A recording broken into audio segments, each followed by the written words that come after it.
Periodismo investigativo. Muy buenos días, son las 6 de la mañana de este viernes 24 de agosto de 2018, esta es la hora de la verdad y estos son temas y asuntos que trataremos en la grata compañía de ustedes durante las próximas horas.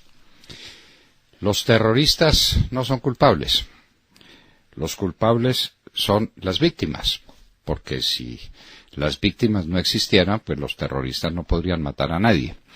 Más o menos eso es lo que dice el Consejo de Estado, que resuelve que en el caso del Consejo de Estado el culpable es el gobierno, el Estado colombiano, porque no impidió el atentado.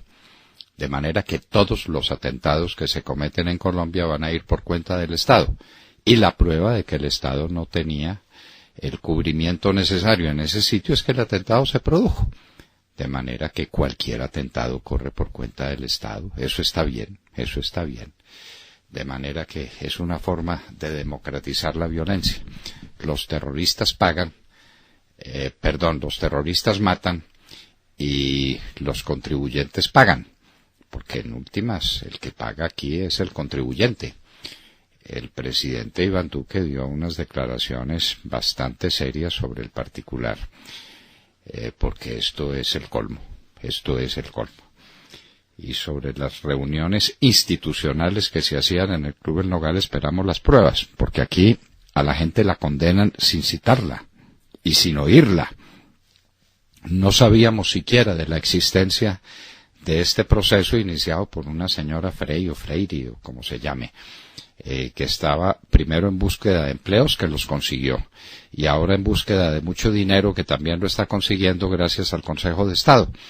De manera pues que ya lo saben, cualquier acto terrorista por cuenta del contribuyente colombiano. La nueva tesis de los honorables consejeros de Estado de Colombia. Vaya, vaya. Hablaremos sobre el tema con el doctor Rodrigo Noguera Calderón, el rector de la Universidad Sergio Arboleda. La drogadicción de los jóvenes, una tragedia sin orillas.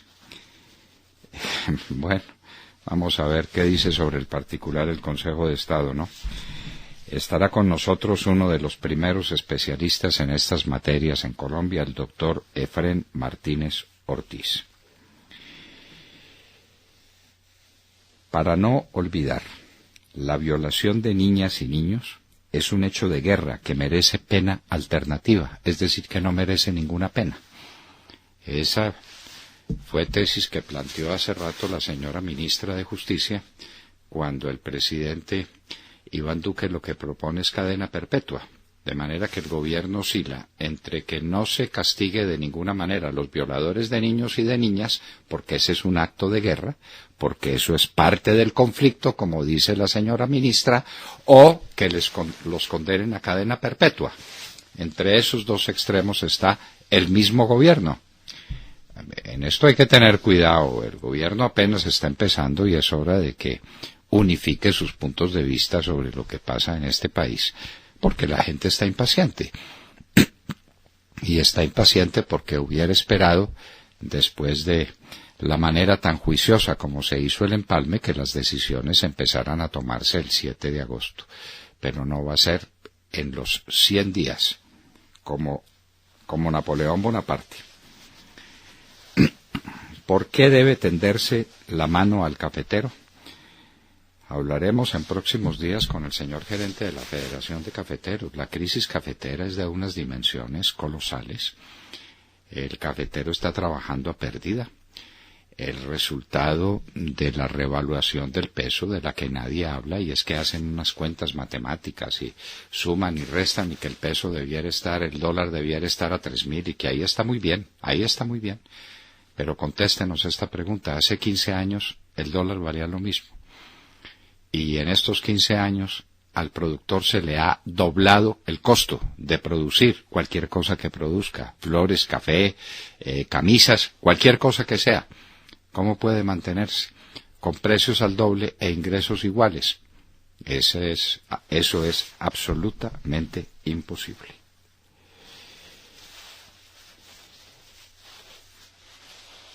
Las acciones de los muertos en Bavaria.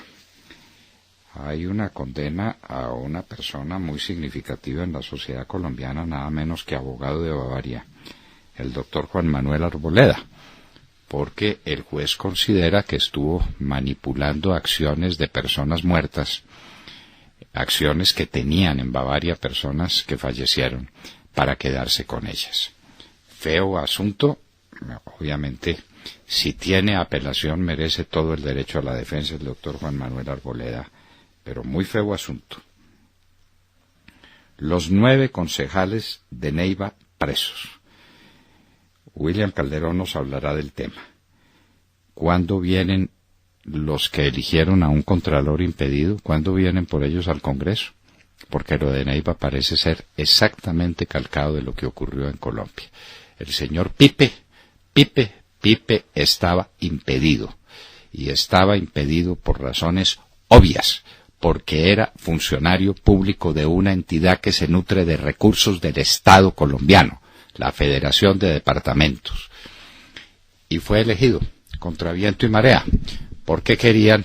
Se decía que el gobierno no quería tener contralor de bolsillo. No, los que tienen contralor de bolsillo son los que se robaron a la nación y están eligiendo un contralor para que lo tape todo. Tapen. Para eso tienen contralor.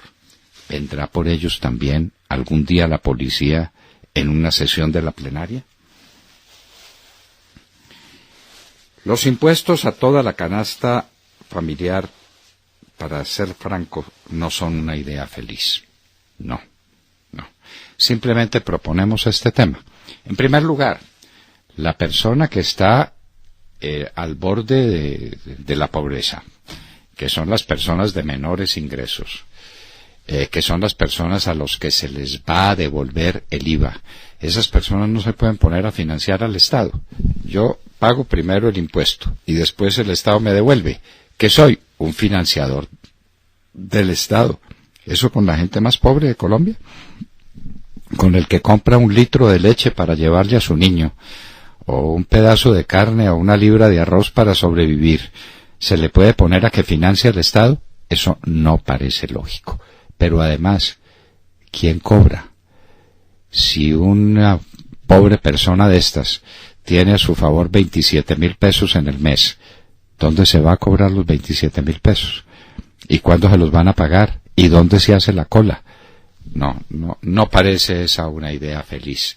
Eso tiene todas las similitudes, es de un intento desesperado por ponerle IVA a todo. Porque la situación no es difícil, como dice el señor ministro Carrasquilla, dicho con todo respeto y con toda simpatía por él, la que se sabe que le tenemos. Desesperado le está viendo a ver a qué le pone impuestos, porque la situación no es que sea muy difícil o difícil, la situación es catastrófica. Lo que dejó este hombre que está montando en bicicleta en Miami es una situación catastrófica que el país poco a poco la irá descubriendo.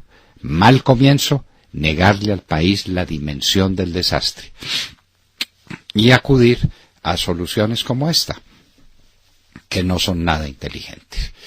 El presidente Uribe está presentando una fórmula que tampoco es feliz, que tampoco va a ser práctica, que es subir el salario mínimo o darle facultades al presidente de la República para que en uso de ellas, cuando lo estime conveniente, sube el salario mínimo, bajándole los impuestos a las empresas.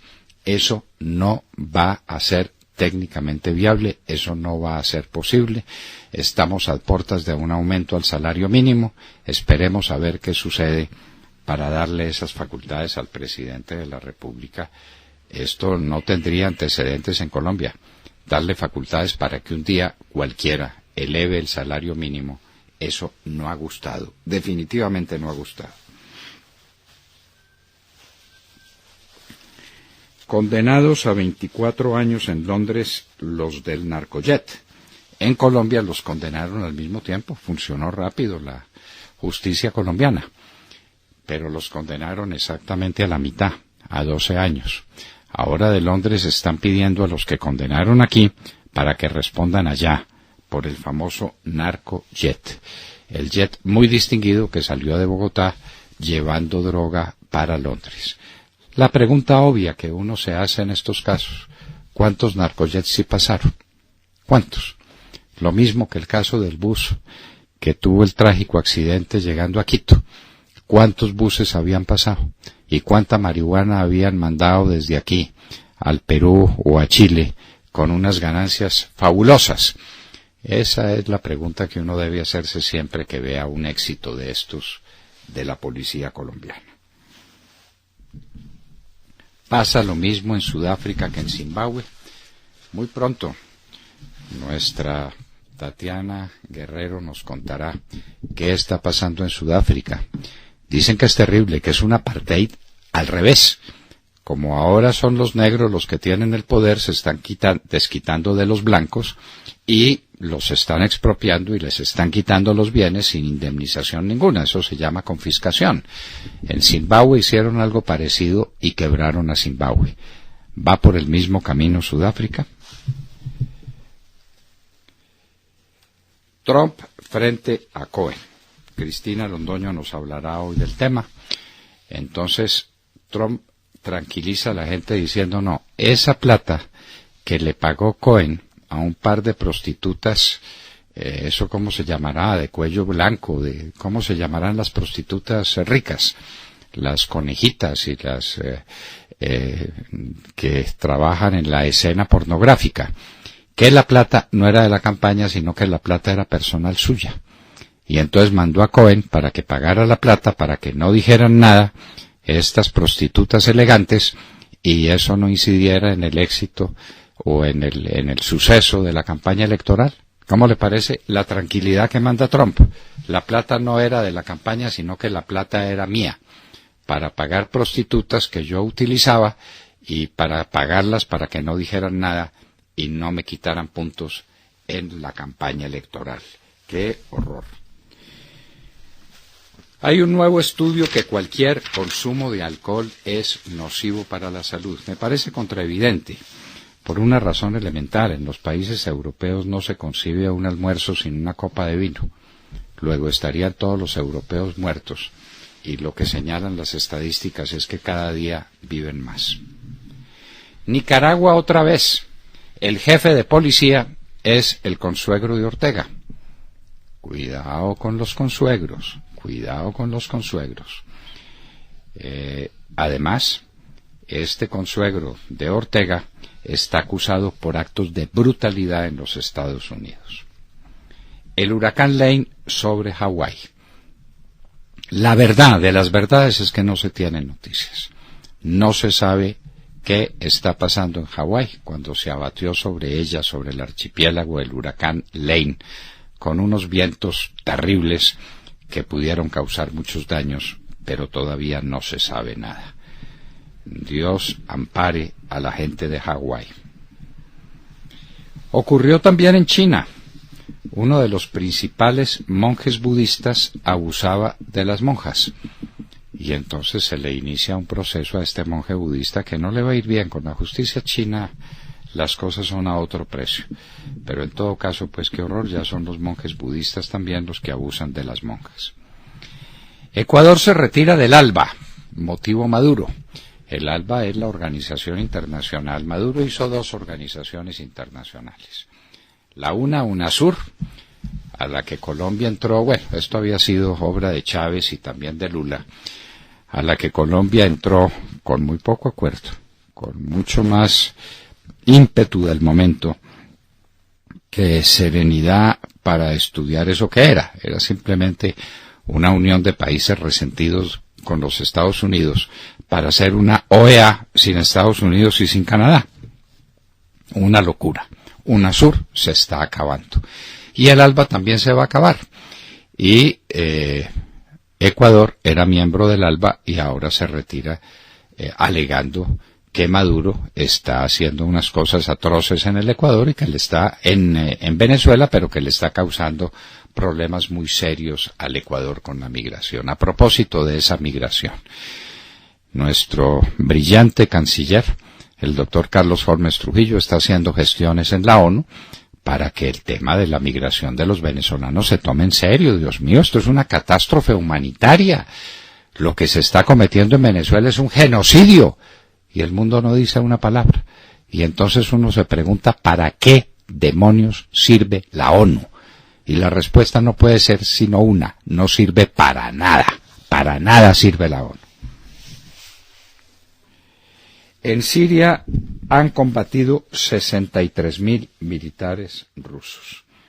Es una noticia para la dolorosa estadística de las guerras actuales. Fue congelada una supermansión. Lo que muestran es un edificio gigantesco. De los hijos de la señora o de la primera combatiente de la nación en Venezuela, de la señora de Maduro. Recuerde que los hijos fueron procesados por narcotraficantes en los Estados Unidos y se encuentran presos. Se les sorprendió una mansión bellísima, gigantesca, que tenían a través de un testaferro, y se los congelaron. Los Estados Unidos se incautaron de ese bien. Una corte de España no condenó al Estado por la muerte de un niño. En una balacera, los de la ETA mataron al niño, y eso quedó comprobado. Aquí el Consejo de Estado hubiera condenado al Estado porque no cauteló oportunamente la vida de ese niño. Allá en España es distinto. Los terroristas son los que deben responder por los actos terroristas y no la gente que sufre los actos terroristas. Y hoy en la historia, un día como hoy, 24 de agosto, pero de 1944, fue el día de la liberación de París. Las tropas que habían entrado por Normandía, las tropas que habían entrado por el sur de Europa, especialmente por Italia, de Sicilia a Italia, se fueron encontrando y llegaban a París, pero los primeros en llegar a París fueron los de la 2e, la segunda división blindada del general Jacques Leclerc. A París lo liberaron los franceses, por lo menos esa era la historia que habría que contar. Ahí venía detrás, a muy poca distancia, el general Patton, y las operaciones las dirigía el señor general Eisenhower. De todo esto y de mucho más hablaremos con ustedes en las próximas horas en la Hora de la Verdad. Y los invitamos a seguirnos a través de nuestra señal de audio en alta calidad en TuneIn, en donde nos encuentran como La Hora de la Verdad. Igualmente los invitamos a sintonizarnos en los diales 710 AM en Medellín, 1200 AM en Cali y 970 AM en Bogotá. Recuerden que estamos presentes en nuestra cuenta de Twitter. Es @Hora de la Verdad, a través de la cual pueden seguir el minuto a minuto de nuestras emisiones. Los invitamos también a seguir nuestra transmisión a través de Facebook Live con nuestra señal en vivo. Recuerden, todo nuestro contenido también está disponible en nuestro canal en YouTube. Y también pueden escucharnos en vivo y diferido a través de nuestra página web y dejarnos todos sus comentarios a través de nuestro chat en esta dirección: www.lahoradelaverdad.com.co. En Colombia son las 6 de la mañana, 20 minutos. Comenzamos ya. Bienvenidos. Doctor Londoño, buenos días Colombia. Gracias por invitarnos a sus hogares y a sus vehículos. Hoy es viernes 24 de agosto de 2018. Son las 6:22 minutos. Bienvenidos pues al espectáculo de las noticias con el primer editorialista de Colombia, el doctor Fernando Londoño Hoyos. 9 concejales de Neiva detenidos en sesión por delito de soborno en elección de contralor y personera de la ciudad. Era un secreto a voces en Neiva. La Fiscalía preparaba actuaciones en el caso del escándalo por sobornos alrededor de la controvertida elección del actual contralor Hildebrand Perdomo y la personera Heidi Lorena Sánchez. Sin embargo, los más sorprendidos fueron los destinatarios de las órdenes de captura promulgadas por el Juzgado Sexto Penal Municipal con funciones de control de garantías. Los concejales estaban en la mañana de ayer, según lo relatan los diarios del Huila, en plena sesión, cuando llegaron los investigadores del CTI de la Fiscalía a efectuar las capturas.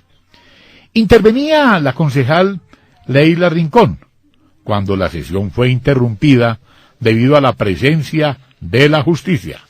Paradójicamente, quien presidía la sesión era el concejal Dolcey Andrade, sin saber que para él era una de las órdenes de captura.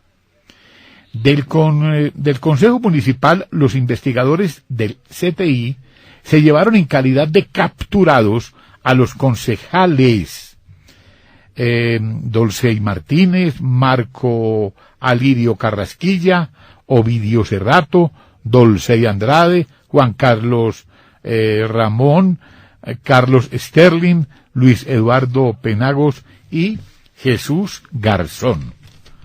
Lo que documentaron los investigadores es que alrededor de la elección del Contralor y de la personera es que hubo toda clase de dinero y prebendas para elegir a toda costa a Hildebrand Perdomo y a Eidy Lorena Sánchez en esos cargos. El elegir a toda costa es una frase que está consignada en la motivación de las órdenes de captura. Doctor Londoño, esto está ocurriendo en las tierras del presidente del Senado de la República. ¿Cuándo llegarán por acá? De pronto, ¿no? De pronto, si la Fiscalía cumpliera su deber y examinara la votación que se hizo por un hombre impedido para ser Contralor General de la República.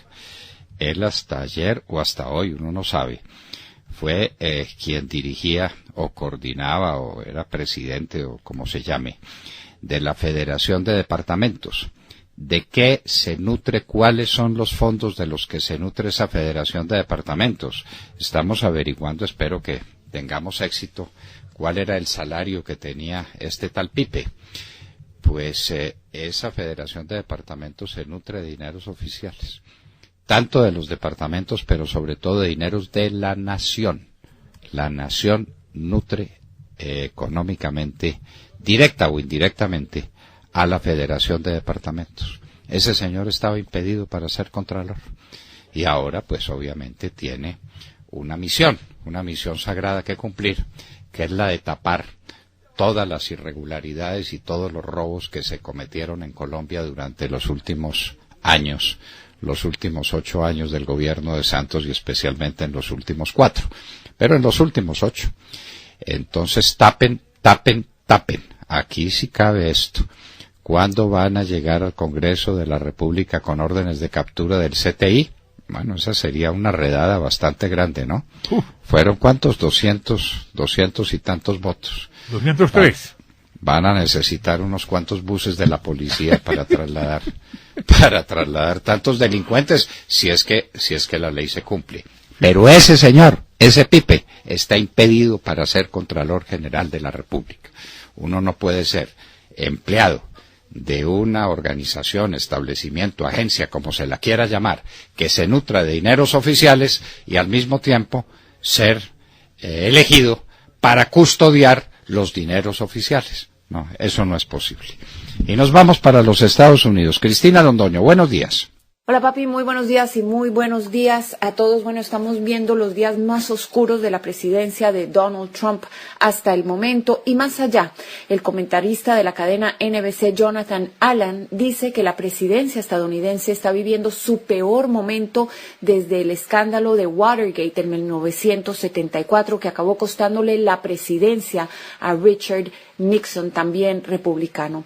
Y es que dos temas separados pues le explotaron al presidente Trump al tiempo, los dos el martes. Vamos a empezar por Michael Cohen, el exabogado y mano derecha de Trump durante la campaña, quien dijo en algún momento que él estaría dispuesto a recibir un balazo para proteger a Trump. Se convirtió él mismo en ese balazo a la credibilidad de su ex jefe.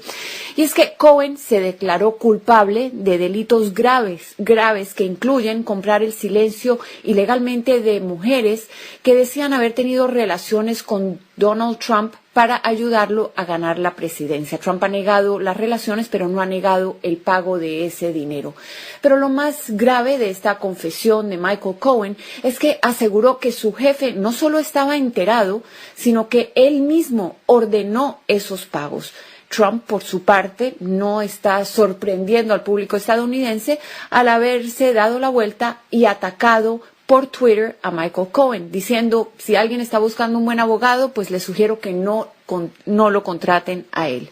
Mientras tanto, su vocera Sarah Sanders se ha estado batiendo contra la prensa, repitiendo la versión de la Casa Blanca de que el presidente no hizo nada malo, reiterando que si el dinero salió de los bolsillos de Donald Trump y no de la campaña, pues el presidente no tiene problema.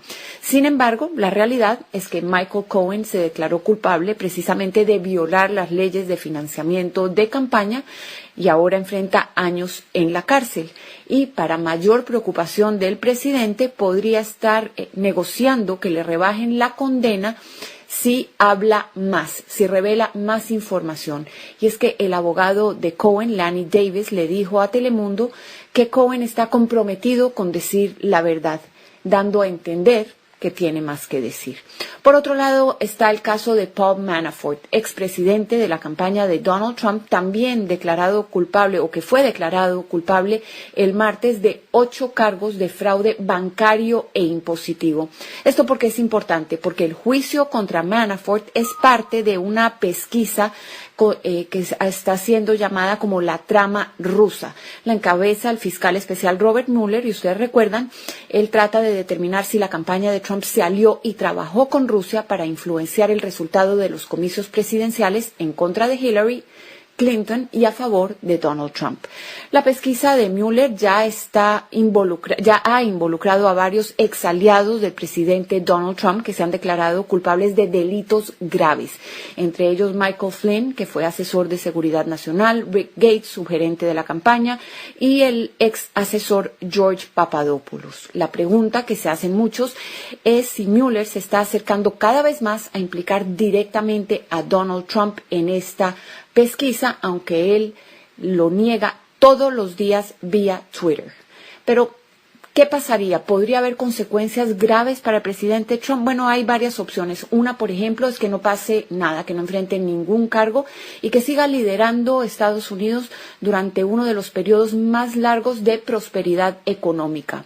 La segunda opción es que sea acusado y enfrente un proceso legal después de que termine la presidencia, y otro, que el Congreso decida iniciarle un juicio político. Esto por el momento es poco probable porque todavía tiene mayoría el Partido Republicano, que es el partido del presidente Donald Trump. De todas maneras, los expertos están debatiendo si un presidente en funciones puede enfrentar cargos criminales, y otros, como les estaba diciendo, no descartan que exista suficiente evidencia para acusarlo de obstrucción a la justicia y hacerlo salir eventualmente de la Casa Blanca.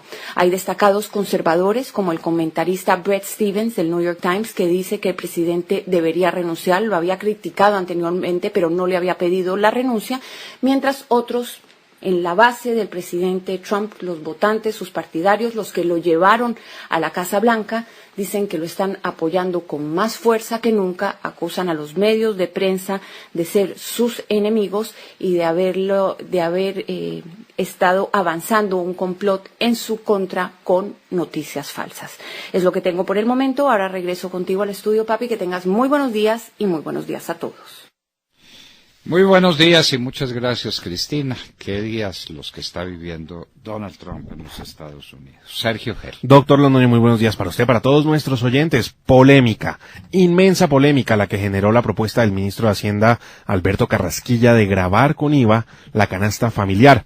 Y esto no es algo nuevo, no es la primera vez que Carrasquilla lo intenta. Ya en el año 2006, durante el gobierno Uribe, lo había intentado sin éxito alguno. Esta vez tampoco se le augura éxito a Carrasquilla con esta propuesta, pues muy mal asentado, incluso en miembros de la bancada uribista, en la que muchos han anunciado que no acompañarían dicha iniciativa con sus votos en el Congreso de la República. Pero más allá del titular, de ponerle IVA a la canasta familiar, ¿cuál es el planteamiento que hace el ministro Carrasquilla? Pues que todos paguemos IVA sobre la canasta familiar y luego hacerle una devolución de ese IVA a las personas menos favorecidas, que se estima pagarían entre 18,000 y 27,000 pesos al mes sobre la canasta familiar, mientras que las familias más adineradas pagarían en promedio 278.000 pesos por concepto de IVA sobre la canasta familiar. Y es tras esos 278.000 pesos tras los que va el Ministerio de Hacienda. Esto en busca de tapar el inmenso hueco fiscal que recibió el gobierno Duque de manos del gobierno de Juan Manuel Santos. ¿Cómo implementar esa devolución del IVA de los 18.000 y los 27.000 pesos de las personas menos favorecidas? Esa es una de las grandes preguntas. ¿Cómo hacer esa devolución, por ejemplo, de compras que se hacen en una tienda de barrio? Bueno, pues ese es el interrogante que queda. Y a todo esto se suma pues el gigante hueco fiscal. Los ministros están advirtiendo que no van a poder ejecutar sus proyectos y lograr sus metas si no se les dan recursos. El ministro de Hacienda insiste en que dinero no hay, porque el gobierno anterior, el gobierno de Juan Manuel Santos, dejó la olla raspada y el futuro comprometido. Difíciles propuestas las que se ven por estos días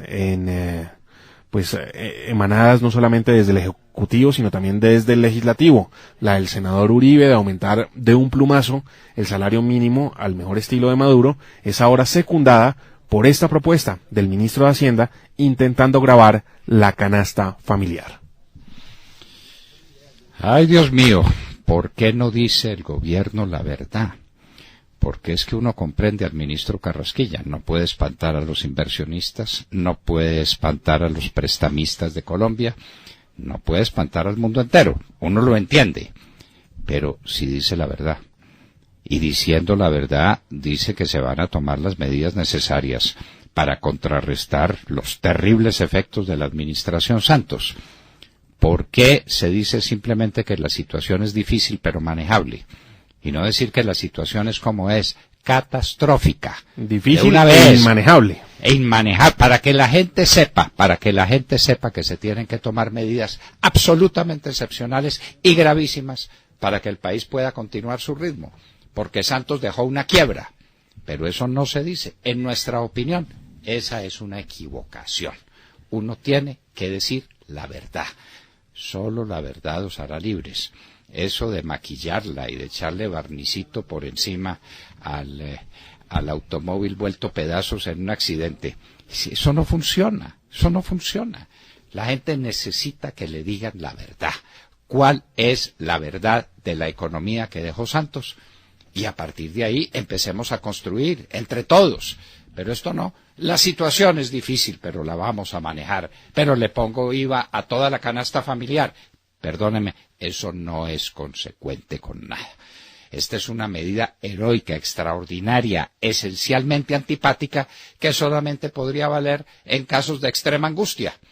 Y el caso es es de extrema angustia, que el ministro Carrasquilla no quiere revelar, no quiere contar la verdad de lo que está recibiendo. Los ministros en cada uno de sus despachos empiezan a descubrirlo. Desesperados porque ven que no hay recursos. Como no lo contaba la directora de Prosperidad Social, ¿cómo se llama? La ex senadora Correa, que nos decía que fue lo que recibió, y la situación es dramática. Bueno, muy bien, decir la verdad como lo dijo ella, ¿por qué no lo dicen todos? Para que nos hagamos cargo de la situación y la enfrentemos. Pero esto pues de maquillarla y de ponerle barniz para que no espantara a los inversionistas, que ese tiene que ser el único objetivo, eso definitivamente no funciona. Es lo que a nosotros nos parece. Vanessa Araujo. Doctor Fernando y queridos oyentes, muy buenos días. El Tribunal Supremo de Justicia en el exilio ha solicitado al Ministerio Público venezolano que inicie una investigación contra el líder opositor Enrique Capriles Radonsky por presuntamente estar involucrado en los escándalos de corrupción de Odebrecht. Hoy Capriles encara uno de los momentos más difíciles de su carrera política por confesiones realizadas hace meses por el expresidente de Odebrecht en Venezuela, Eusenando Acevedo. El exgobernador de Miranda, el señor Capriles, es vinculado a una de las mayores tramas de corrupción de la era chavista. Hay pruebas contundentes de que uno de los mayores contribuyentes de la campaña de Enrique Capriles para las elecciones presidenciales de 2012 fue la constructora brasileña Odebrecht. En enero de este este año, el exdirectivo de la constructora, Marcelo Odebrecht, confesó ante la justicia haber financiado campañas de la oposición venezolana, mientras que el señor Acevedo ha dicho a la Fiscalía de Brasil lo siguiente: esa elección de 2012 fue entre el presidente Chávez y Capriles. Él me contactó, un señor Benito Rodríguez me contactó en nombre del candidato para que nosotros contribuyéramos a la campaña de Capriles. Acevedo aseguró que después de contactar con el señor Rodríguez se reunió directamente en varias ocasiones con Capriles. Tanto Marcelo Odebrecht como Acevedo han dicho que querían cubrir todos los frentes y también tener contenta a la oposición, porque aunque lo más probable era que Chávez ganara, también les interesaba tener felices a quienes pudieran ser un obstáculo. No querían perder sus contratos en Venezuela. Veremos qué pasa con el señor Capriles. Lo que queda claro una vez más es que la supuesta oposición en Venezuela está llena de corruptos. De otro lado, después del aumento del 3.400% del salario mínimo decretado por Maduro, se ha publicado una lista de precios para 25 productos, entre los que están el arroz, el café, azúcar, aceite, pollo y carne. Maduro ha dicho lo siguiente: hemos acordado 25 precios y esos precios el pueblo tiene que hacerlos respetar. Ustedes me dicen quién viola los acuerdos para mandarles al SEBIN y meterlos presos. Y no es una simple amenaza. Este miércoles ya fueron detenidos 4 gerentes de establecimientos acusados de subir los precios de los productos. La tiranía ha divulgado el teléfono de la Superintendencia Nacional para la Defensa de los Derechos Socioeconómicos para que la gente llame y denuncie a aquellos supermercados o tiendas en las que los precios sean mayores a los ordenados por Maduro. Cuando uno cree que las cosas no pueden empeorar en Venezuela, a Maduro se le ocurren cosas nuevas. La escasez será cada vez mayor en el país vecino. Esta semana muchos comerciantes aseguraron que aún no abren sus negocios porque no saben cuánto subirle a los precios. Ahora, aquellos que se han arriesgado a abrir están yendo presos. Ya es bien difícil para los empresarios trabajar en Venezuela, pero ahora que vender a los precios de mercado da cárcel, muchos tendrán definitivamente que cerrar sus negocios. No se puede producir a pérdida, no pueden seguir con sus negocios si los obligan a vender a precios que en muchos casos ni siquiera cubren los costos. Increíblemente, doctor, viene más hambre para Venezuela. No cabe ninguna duda. Estas son esas medidas aparentemente eficaces y que en el fondo son terriblemente contraproducentes. La gente no puede trabajar a pérdida, es imposible porque se quiebra. Y entonces, ¿qué hace? No, ahí está la lista de precios, o la cumple o lo meto a la cárcel. Pues prefiero cerrar el establecimiento. ¿Qué más hago? ¿Qué alternativa le queda a la gente, al comerciante? Vende las existencias y cierra. Y listo. Y entonces la gente va a tener más hambre en Venezuela.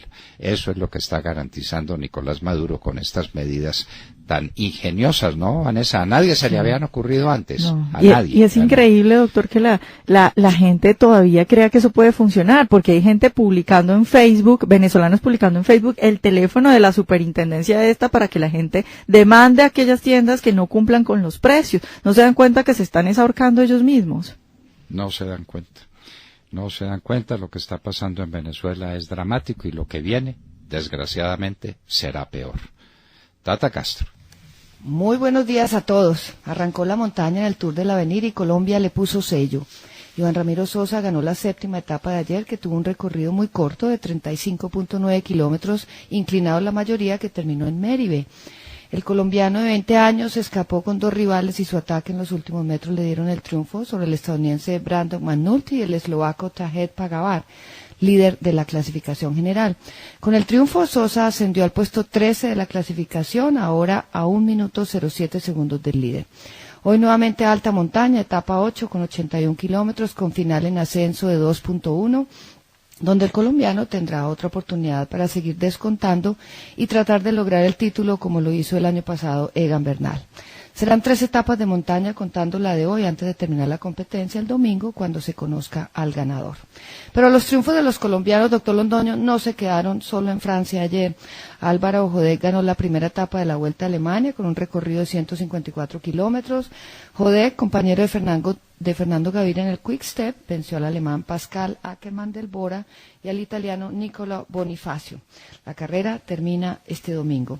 Nuestros escarabajos, doctor Londoño, dejando muy en alto el nombre de Colombia, y a partir de mañana que comienza la Vuelta a España, preparémonos porque seguramente vienen más glorias. Esperemos que así sea.